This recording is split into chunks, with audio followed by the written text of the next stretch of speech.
Hi there, YouTubers, friends, followers. Today I'm going to cover two things in my vlog. Maybe three.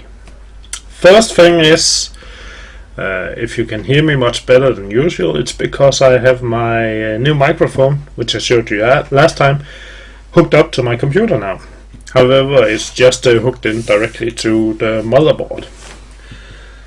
And for that to work, I got this. Let's see.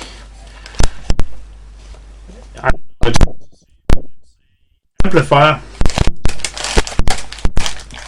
external amplifier for the microphone or guitar, whatever. And as you can see, there's a few buttons, so you can adjust the input, you can adjust the output, and this button is something called phantom power, and that's basically required to run the microphone. So, and yes, you can't see the microphone, it's way over here. Let's turn a bit. There, you can see it right there.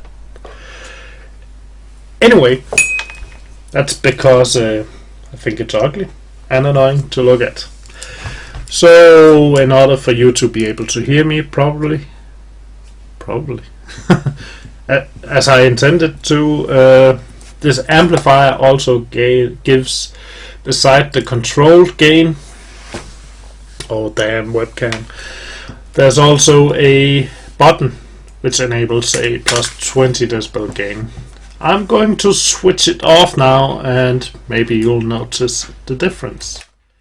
Now the button is off and I should be significantly lower. Well, 20 decibel isn't really that much, but back on with the button. Got my new sound card today. I think, I'm not sure. Let's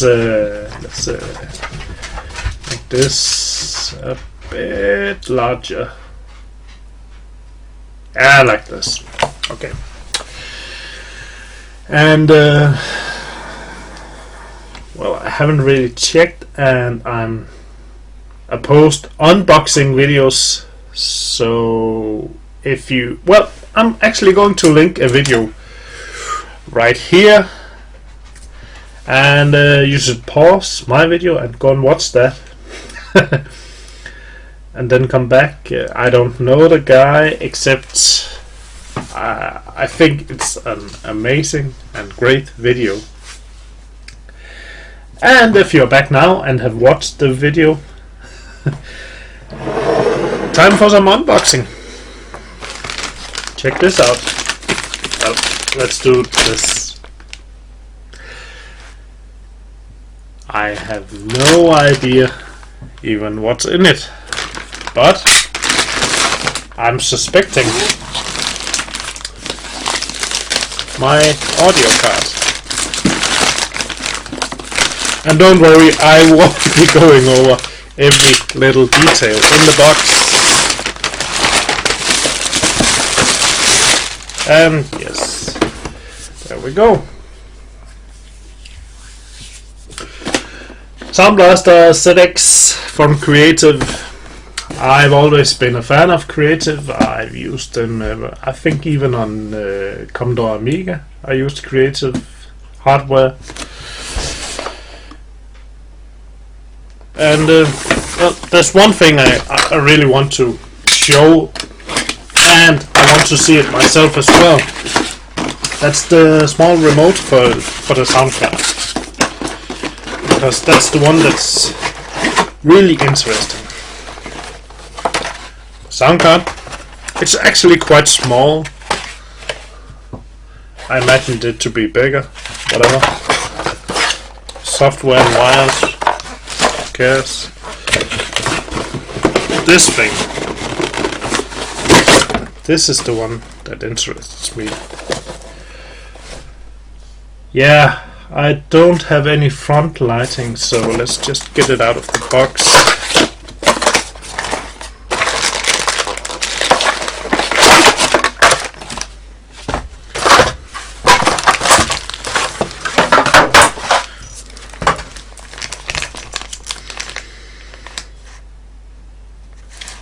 amazing. So simple, but so awesome. Let's see if we can get some sunlight. We can't, there's no light in the room. Right here we have two 3.5 millimeters jack outputs, that's headphones and microphone. Over on this side we have microphone input and headphone output for 6.3 millimeters, I think it's called. This is good because my new microphone is actually it's a plug with 3 wires in it, and on the other end of the wire of this, I think, let's see, this is the input.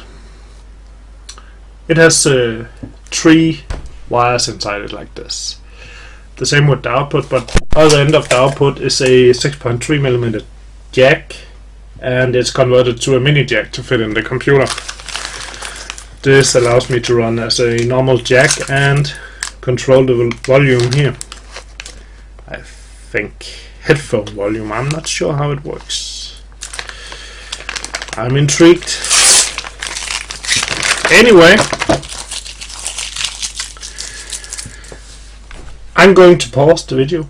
Well, you won't even notice, so I don't even know why I'm mentioning it. I'm going to cut the video right here, install my new card, this one.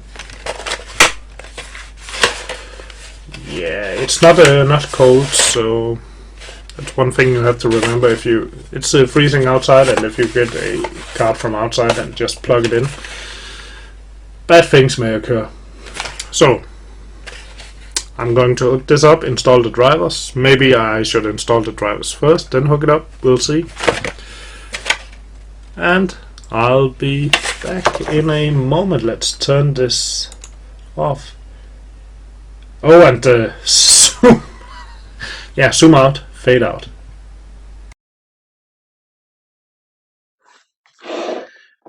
Okay, the new Creative Sound Blaster ZX card is installed. I'm back, and everything you hear now is going through the red input device. Yeah, it's all hooked up. I've done 3 restarts because there was drivers that needed to be installed, and there was a lot of problems, and I had to update my camera drivers because they weren't compatible with the drivers for the sound card, even though they are both creative. And I did a short recording test just to test if it even worked, of course. And I must say, on the amplifier, I turned the output down to 50% and input up to roughly 25%. And I disabled the 20 decibel gain. That's a good thing. That means it's able to recognize my voice at a lower level. And if it's able to recognize my voice at a lower level, it should be easier to record without too much noise. However, I have no idea what the settings is all about. Let's just put me down in the corner and open up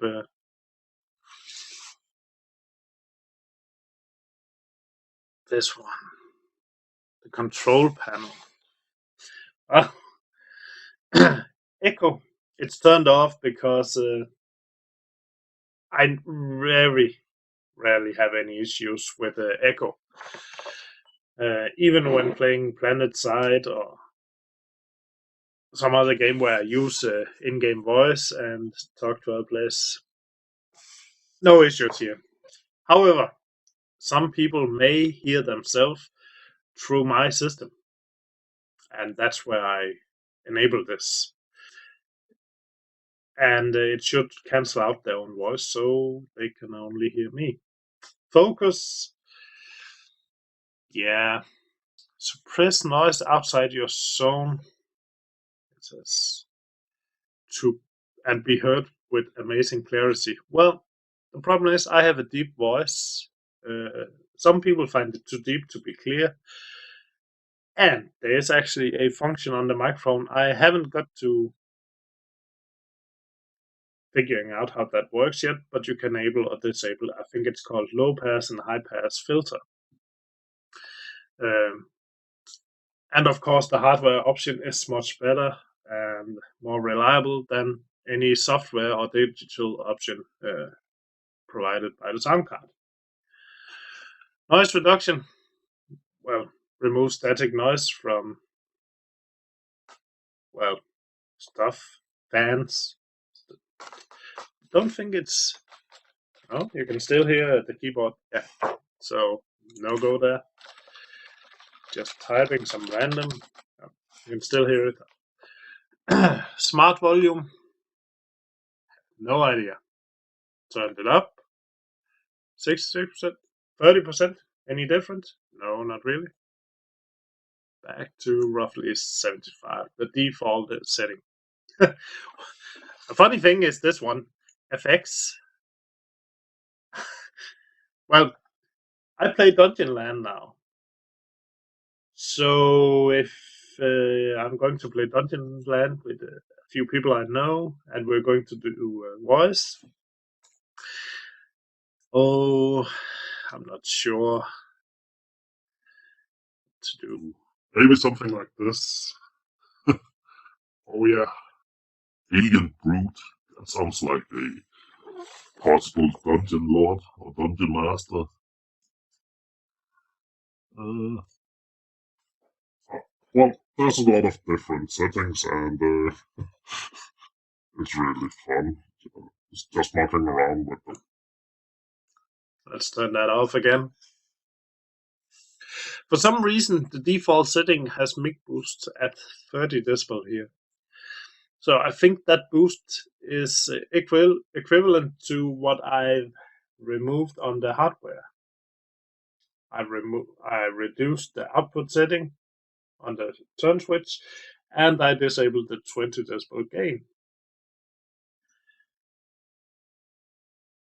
I think that may be the reason why we have this setting here. Anyway, enough with that. There's a lot of different things. I haven't played around with it too much. Anyway, it appears to be working, and that's the main thing. So, I've got a plan for my next video, and it's going to be a Construct 2 video. We're going to make a game, so you could join me making a game. And well, I'm not an artist, but I'll show you where you can get some graphics for your game, a character, mobs, etc. And it's used by Creative Commons license. So it's something like don't charge for it. You're allowed to use it if you credit the original artist, of course. Music, I'm not actually sure Incompetech or, well, Kevin MacLeod allows in-game music. We have to check that out. It'd be nice to use his music for some background. And we're going to make a 2D top-down shooter. I've already made one game. And for those of you who are familiar with the website Scira, or SCIRA, are able to find it there. Just search for my username. Maybe I'll add a link. Maybe not. We'll see. Last thing I want to talk about is YouTube partners. I'm not sure why so many people are dissing machinima. Uh, well, of course, they pay out lower than many other networks, but if you look at their point of view, don't misunderstand me. I'm not going to defend machinima, well, to a certain point, of course, but if you are going to accept everybody into your network, and including people with a lower view count, you of course pay lower out. Whereas networks like, well, some of the makers network, they require you to have something. I think it's 25,000 or is it 50,000 views per month. They pay slightly more. That's only fair. You can't really argue against that.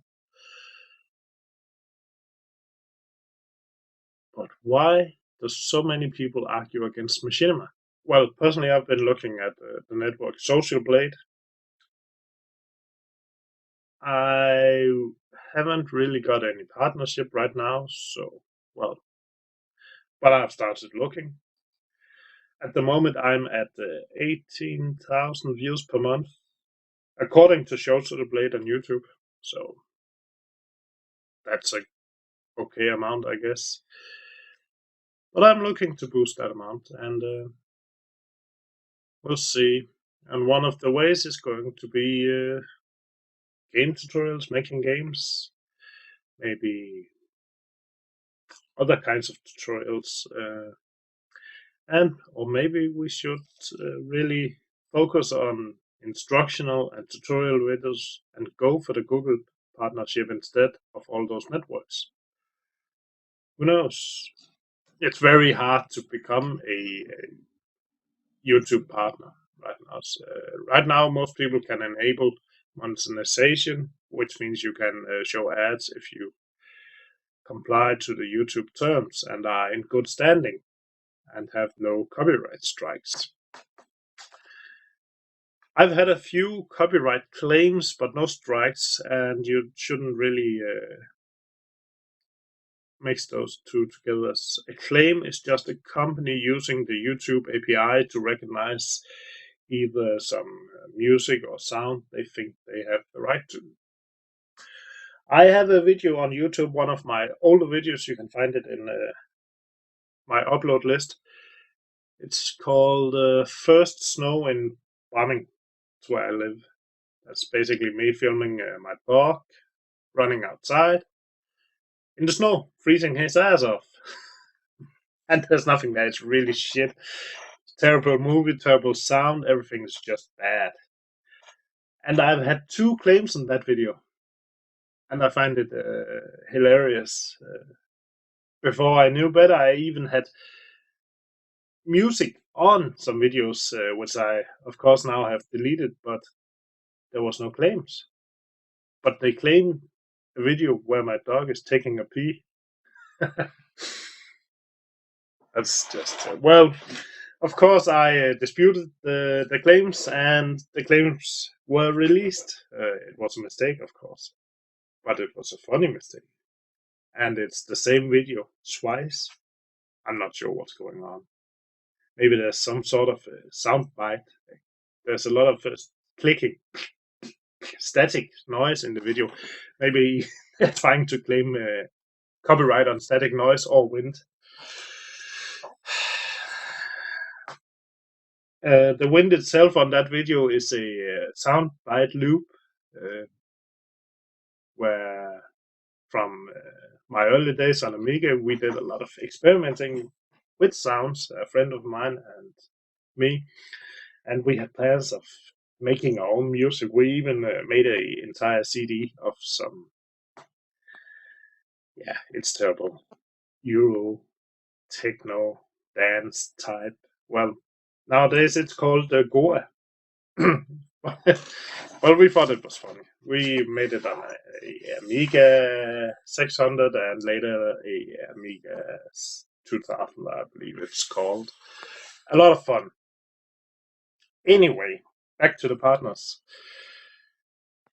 At the moment, I don't have a partnership, and I'm kind of looking. I've started to look around for partnership. I really want that top banner in my channel, above my channel. I want to write something, or maybe have a link to my Twitter account. And you can't get that without the partnership. Also, there's another feature I'm really missing. That's the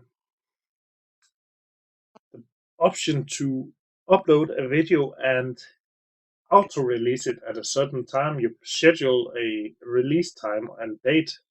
So if you're going on a vacation, you pre-upload 7 videos and preset the dates they should be released. So maybe your subscribers are entertained while you're on vacation. I know a lot of YouTube channels do this. They take out a day or a week and they record a ton of content, and they just set out different release dates. Great idea. I'm happy with it. Even some of the people I subscribe to and follow do this, and I really enjoy the content. So,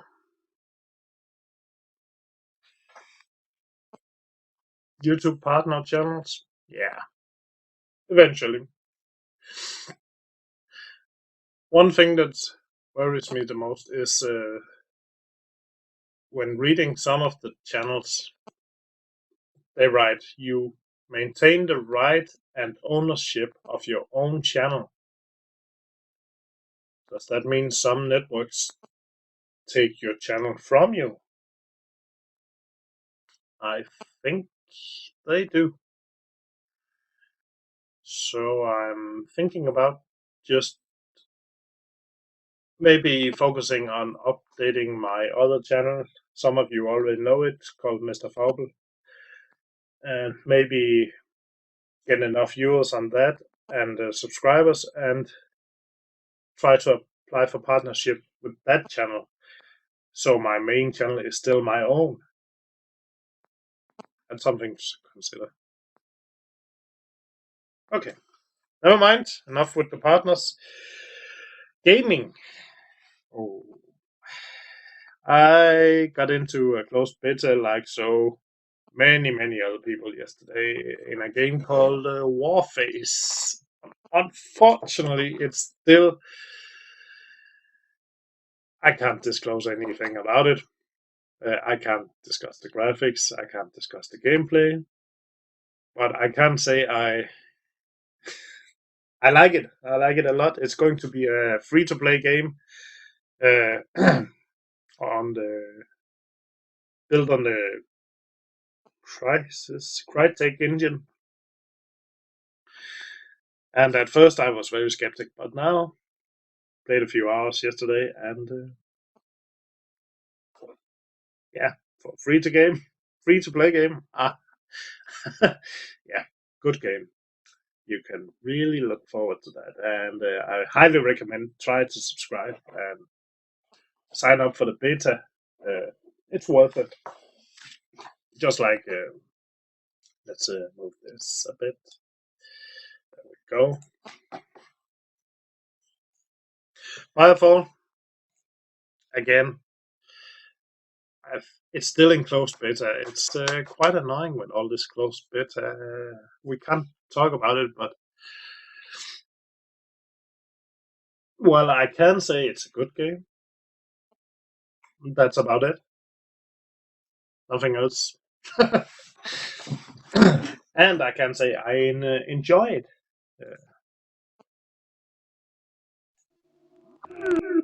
Yeah, turning off Skype. Other games. Oh, by the way, I got a question from someone. He asked, why do I always look above the camera? Well, that's quite simple. Let's see if I can enable this. Don't worry, we're just adding a new scene.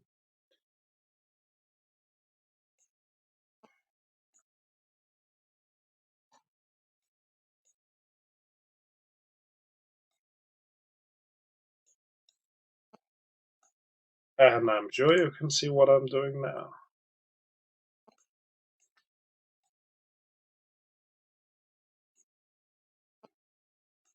So, this is basically my desktop. And on the left screen, I usually have my stuff running, settings, etc. And on the right screen, I play the games. I have a third screen where I run computer stats. But my camera is down there. That's below on the left screen. On my right screen, I have my gaming. Then some users may ask, why don't you move the camera up here so you look into the camera? Well, maybe I did. Maybe I'm going to later, but not right now.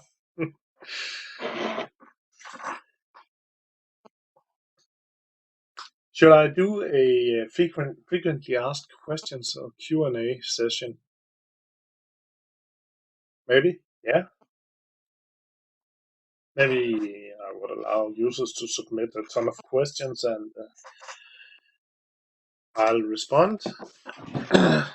Same with suggestions. Of course, I'm going to sort some of the questions because not all people are alike, and yeah, you know. Anyway, I think I'm going to call this an episode.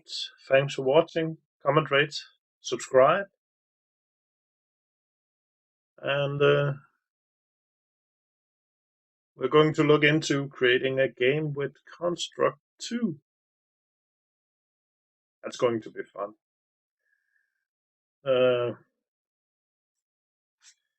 I'm not sure if people want to see gameplay from Guild Wars or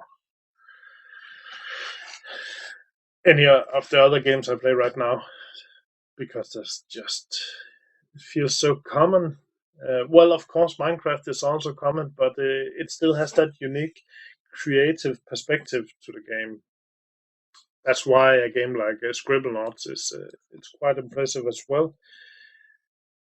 It allows a player to use their imagination. It's not just a fixed game where you have to go down this linear path and complete this linear mission, but you are allowed or actually encouraged to think yourself and have fun.